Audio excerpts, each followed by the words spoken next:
লাল শাক ভাজি করব আর সাথে ডিম ভুনা করে নিব আজকের দুপুরের আয়োজনে। আসসালামু আলাইকুম, সবাই কেমন আছেন? আলহামদুলিল্লাহ আমি ভালো আছি। প্রতিদিনের মতন আরেকটা ছোট্ট ভিডিও নিয়ে আপনাদের সাথে হাজির হলাম। এখানে সকাল সকাল একটু রুটি বানিয়েছি, সাথে গরু মাংস ছিল আর মিষ্টি দিয়ে আজকে নাস্তাটা কমপ্লিট করব। আসলে গতকাল রাতে কিছু মেহমান আসছিল, তাদের জন্য আয়োজন করেছিলাম, কিন্তু আমি একদমই ভিডিও করিনি। তো এখন মেহমানদের জন্য এই নাস্তাগুলো বানালাম, তারপরে এই তো রান্না করতে চলে আসলাম। মেহমানরা তো দুপুরে আর বেশি খাবে না, তাই আমাদের জন্য টুকিটাকি কিছু রান্না বান্না করব, কারণ যেহেতু গতকালকে রান্না করেছি এটা এখনও মানে বাসায় আছে। তার আব্রাবুর কথা কি বলবো, যে গতকালকে শাক নিয়ে আসছে, লাল শাক নিয়ে আসছে, সরিষা শাক নিয়ে আসছে, মূলা শাক নিয়ে আসছে। এই 3 পদের শাক দিয়ে আমি কি করব? আমি তো 1 পদের শাক রান্না করব। আজকে লাল শাকটা ভাজি করব, কারণ লাল শাকটা দেখতে মাশাআল্লাহ খুব সুন্দর লাগতেছে। মূলা শাকটা আবার কি করব বলেন তো? আবার এখানে শসা শাক আনছে। আমার সব শাকই লোভ লাগতেছে যে রান্না করি, কিন্তু সত্যি কথা বলতে মানে আমার এখন রান্না করার এনার্জি নেই। সকাল সকাল ঘুম থেকে উঠে মানে নাস্তা বানাইছি, এনার্জি একদম চলেই গেছে। তো লাল শাকগুলো বেছে নিয়েছি, আর ওগুলি পরে রান্না করলে করব, না করলে ডিপ ফ্রিজে সিদ্ধ করে রেখে দিব। তো এদিকে আমি লাল শাকগুলো আগে ধুয়ে নিচ্ছি খুব সুন্দর করে।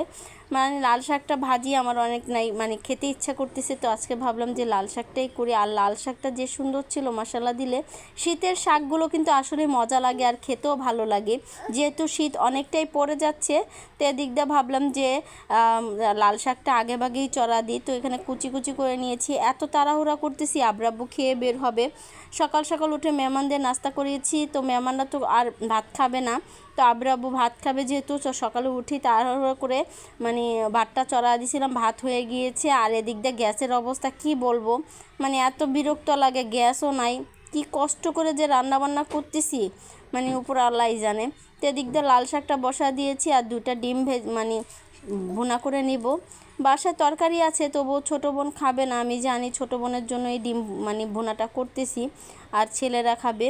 তো এদিকে ডিম ভুনাটা চড়া দিতেছি। আমার একদমই ভালো লাগতেছে না রান্না বান্না করতে, কেন জানি এনার্জি শেষ হয়ে গিয়েছে রান্না বান্না করার। এত গরম, তারপরে আবার আমার আমার যে ঘরটা, সেই ঘরটা মানে শীতই পড়ে না, এত গরম লাগে। মানে রান্না করতেছি তারপরেও অনেকটা গরম। যাই হোক, এখানে তাড়াহুড়া করতেছি, আব্রাব্বুকে ভাত দিব। এদিক দিয়ে লাল শাকটাও হয় নাই, দেখুন কাঁচা কাঁচা, কিন্তু আব্রাব্বুকে মানে ভাত দিছি এই লাল শাক দিয়ে। আর রাতে যেহেতু গরু মাংস ছিল, ওটা দিয়েই ভাত দিয়ে দিয়েছি।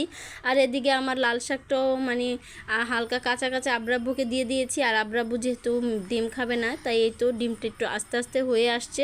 তো একটু হইলেই নামিয়ে ফেলবো। এদিকে ভাবলাম যে আমি কালকে যেহেতু তরকারি রান্না করেছি, ওই তরকারিটা কেউই ধরে নেই। এই যে কচুগাড়ি দিয়ে কাতাল মাছ ভুনা করেছি, একটা ভাড়ের জন্য কেউ ধরে নেই, যেমনের মাছ তেমনই আছে। তো এদিক দিয়ে আমি ভাবলাম যে এটাই দুপুরে আজকে খাবো আমরা। তো এদিক দিয়ে গরম করে নিচ্ছি, আর বিকালবেলা এই তো চলে আসলাম। অনেকগুলো কাপড় চোপড় ধুয়েছি অফ ক্যামেরাতে, মানে সব শীতের পোশাক, যেহেতু বাসা ছেড়ে দিব, তো সবগুলো ধোয়া পাকলা করে নিয়েছি। আর বসে বসে 1 কাপ চা খাচ্ছি।